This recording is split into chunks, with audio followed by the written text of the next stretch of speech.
Assalamualaikum warahmatullahi wabarakatuh. Selamat pagi teman-teman.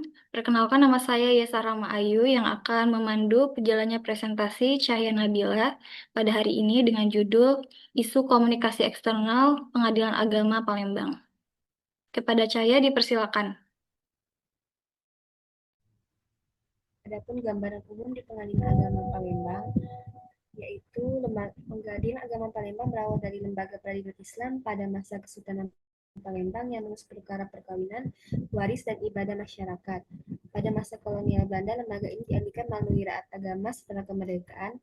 Eksistensi pengadilan ditegaskan melalui Mahkamah Syariah Keresidenan Palembang 1946 dan diperkuat dengan PP nomor 45 tahun 1957 serta penetapan Menteri Agama nomor 58 tahun 1957 yang membentuk pengadilan agama di luar Jawa Madura.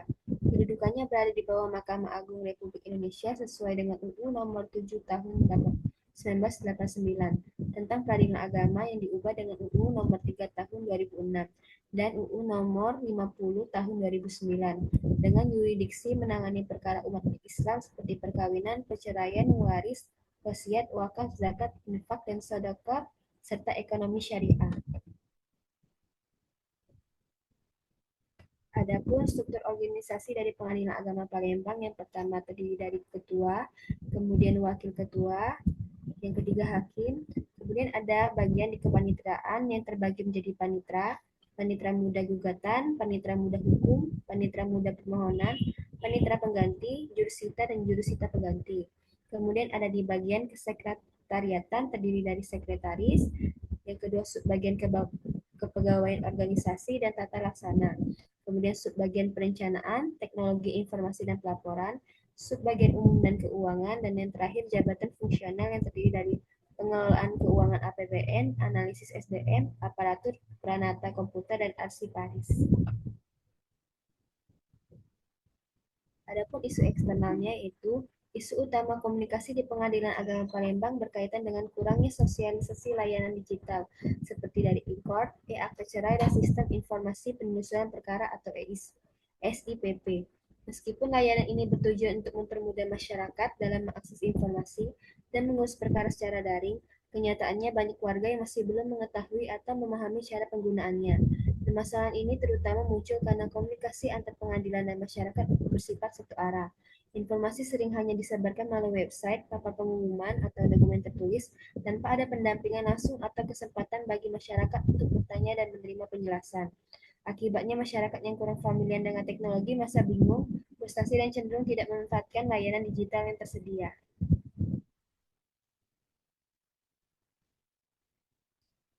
Isu tersebut jika dikaitkan dengan reach adalah yang pertama, respect. Kurangnya sosialisasi membuat masyarakat merasa tidak dihargai karena tidak semua orang melek teknologi. Pengadilan seharusnya menghormati keberagaman kemampuan pengguna dengan memberikan informasi yang inklusif.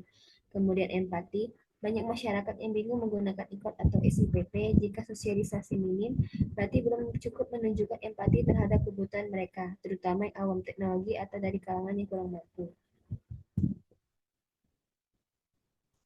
Audible. Informasi tentang layanan digital sering tidak terdengar jelas, hanya dipasang di website atau papan pengumuman. Seharusnya dibuat lebih mudah diakses melalui media sosial, brosur atau sosialisasi langsung agar semua pihak benar-benar mendengar dan paham. Kemudian clarity. Minimnya sosialisasi membuat prosedur layanan digital terasa rumit dan tidak jelas. Padahal kejelasan step by step, alur layanan, syarat biaya sangat penting supaya masyarakat tidak salah paham. Kemudian humble. Kurangnya komunikasi dua arah misalnya membuka ruang tanya jawab langsung menimbulkan kesan birokratis dan kaku. Dengan sikap rendah hati, petugas bisa lebih terbuka menerima pernyataan atau kritik masyarakat tentang kesulitan penggunaan aplikasi digital.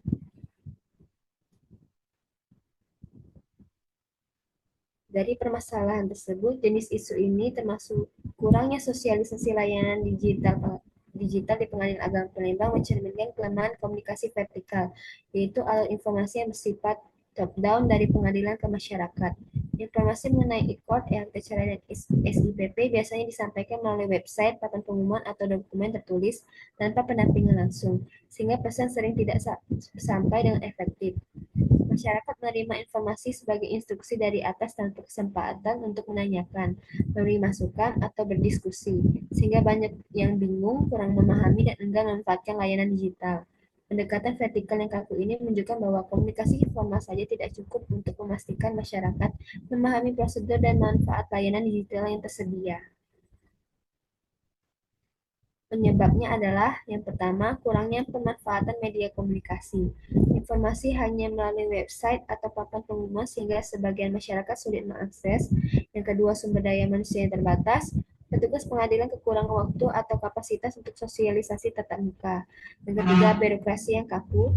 Alur komunikasi formal top-down membuat pesan sulit sampai ke masyarakat dengan cara yang mudah dipahami. Yang keempat, kurangnya perencanaan sosialisasi. Tidak ada program rutin atau strategi jelas untuk mendidik masyarakat tentang penggunaan layanan digital.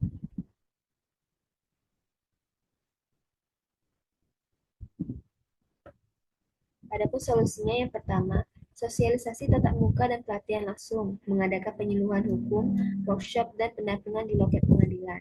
Yang kedua, pemanfaatan media komunikasi beragam, menggabungkan media daring, yaitu website, media sosial, dan video tutorial, kemudian luring, brosur, poster, penyuluhan di kelurahan. Yang ketiga, peningkatan kapasitas petugas. Melatih pegawai menjadi fasilitator digital yang mampu menjelaskan prosedur. Yang keempat, perencanaan program. Sosialisasi terstruktur, menyusun jadwal rutin, modul sosialisasi, dan mekanisme umpan balik. Yang terakhir, pendekatan komunikasi horizontal. Mendorong interaksi dua arah antara pengadilan dan masyarakat agar sosialisasi lebih partisipatif, inklusif, dan efektif.